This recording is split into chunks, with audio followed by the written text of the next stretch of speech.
let's start with the good stuff. So what are the pros of dating and when I'm saying dating, like, I'm not saying like, she's a plate, she's a friends with benefits. Like, I'm talking about like you're dating, maybe you're in a long-term relationship, maybe you're considering having children with her, at a later date. But what are the pros of inviting a professional woman into your life, in your view? Yeah. So, and let me give a little context here, because, with dating, I assume that you're wanting all of the benefits of the messing around in the hookup phase, right? So you're wanting some of those benefits. So, some of the benefits, and I've seen this with a lot of lawyers myself, and I'll give this little stamp here. I was, engaged to a lawyer, but also I've dated many, many lawyers. So this is definitely my area of expertise, and also professional women in general, doctors, accountants, etc. The one thing about professional women is they have to be driven. And because of that, oftentimes, now not always, there's some of them that do not take care of themselves, but some of them are competitive, and some of them do have the money to invest in surgery. Some of them can look good. They can get the honkers in. They can pay for that, right? They're enhanced. They're enhanced. Some enhanced. of them some of them are competitive and go to the gym because they're that type of personality, that female alpha personality. I laugh when women call themselves alpha, but I'm an alpha female. Andrew, female. I'm an alpha female.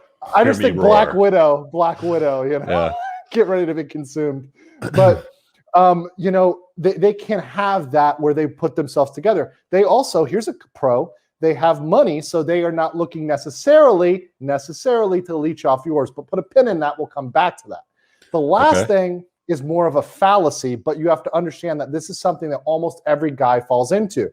Almost every guy has been told the lie that you want somebody who's similar to you, who has similar interests, right? Who wants to do the exact same things as you, right? And because of who they are, and also because of the fact they've been in a masculine environment, and we'll talk about that, but because they've been in that environment, they like bro stuff. So a lot of times they'll do shots with you at the bar, right? You'll go out and they'll drink whiskey with you. They'll go with you and your boys to the club or the adult club if you want to. A lot of times they'll be down, but you've got to understand that is not necessarily a benefit. And if you really are taking the RP, that is really a drawback. But those are things I think people perceive as pros to professionals. Do you have any others, Rich, that you would want to add to that list? Yeah, I would pretty much co-sign what you're saying. So to kind of like throw my perspective at it, you generally don't need to babysit them like you do with some other women. I'm not saying that like in a disparaging way, but like they're more competent in the sense of real life because the thing with professional women is they get into these professions and they tend to compete in the space. They compete with a lot of men. In the legal profession, for example, in law firms, it's mostly male dominated. But what ends up happening with a lot of women when it comes to law is they typically go and work at the law firms. They might become an associate. Some will work all the way up to partners. I don't know what the structure is in the U.S. Is it associate partnership? Exactly like that. Thing? So it's a pyramid, right? So at the bottom of the pyramid I guess the bottom you could say is the. You're basically the fodder. You're just like the new guy. But you get to do all the research. Yes, associate, your fodder new guy, and then you have your junior partners and your senior partners. Your senior partners. Yeah, juniors are usually middle age. I mean, even your age, Rich, would be a junior partner. You could still be a junior partner, which is scary. And then you got your fossils that are the senior partners that are there just crystallizing while they leech waiting off for somebody to like fall off so they can become an official partner. Yeah, exactly. Yeah. And that's just what happens in it. So, but it is a pyramid scheme. Yeah. Okay. So it's a pyramid scheme. But I mean, one of the things is that they behave a lot like men. They dress in clothing that is quite masculine. Like I date a lot of lawyers and they used to wear like the padded shoulders, like this, stuff like the suit that Andrew's got on with the padded shoulders but it's got the skirt bottom. So it's weird because it's like you've got what are generally feminine women dressed in a hybrid version of a male outfit with some feminine touches like a skirt with a bunch of makeup and hair and all that sort of stuff and some enhancements in some cases, more so probably in Miami than what I saw here. Yeah, I'm biased because Florida. I didn't see that many enhancements here, if I'm being honest. I saw them in other professions and fields, but I get what you're saying. But yeah, so they can stand on their own 2 feet. They usually have a house. They have their own car. They don't need to get picked up and dropped off. They'll meet you, or they'll come over to your place. So yeah, there are some benefits to it.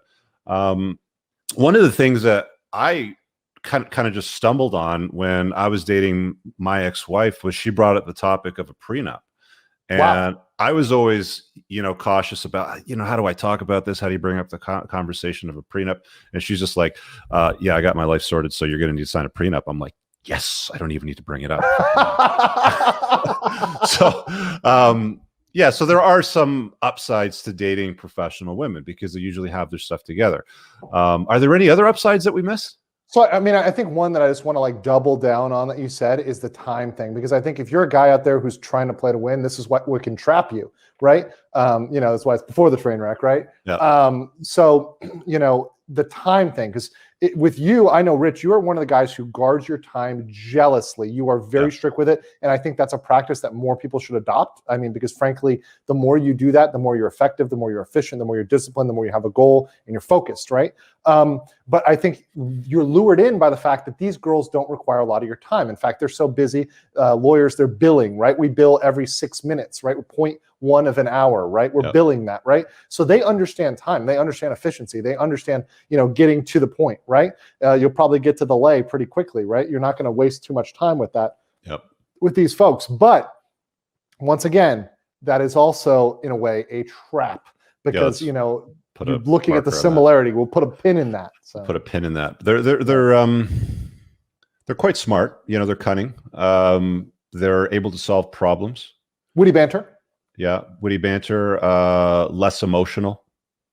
Still, can be quite emotional, but less emotional than the average chick. Mm-hmm. They're also a lot more professional. So you're not going to see professional women showing their butthole on OnlyFans or TikTok, right? So you're not going to have to deal with that much. And not as many outbursts that are kind of crazy, right? You're not going to have an outburst like a trailer trash woman would have, right. So, or drug issues or other things, other than, the typical, maybe the Adderall down here, or the maybe cocaine or something that's a stimulant, because they got to get all that work done. Yeah. But generally speaking, they're not bad people. No. I just today, for me, it's not a good match on a long-term relationship. And, we'll get into why with the, the con part. There's a chat here, and I want to hit on Moffs over here because it's a friend of mine from the community says, it's my understanding that professional women are some of the most submissive you'll find in the bedroom. Do you want me to opine on that, Dre? Well, I'm going to say this, she's a woman. So setting aside the profession, she's still a woman. Okay, so she's going to follow if you're able to lead. So let's just put it that way. What do you think, Andrew? Yeah, and here's another thing, and I'll tell you this about a lot of jobs. This is a red pill for you. If the job requires you to be very, very dominant a lot of the day, a lot of times, especially women, they want the opposite, right?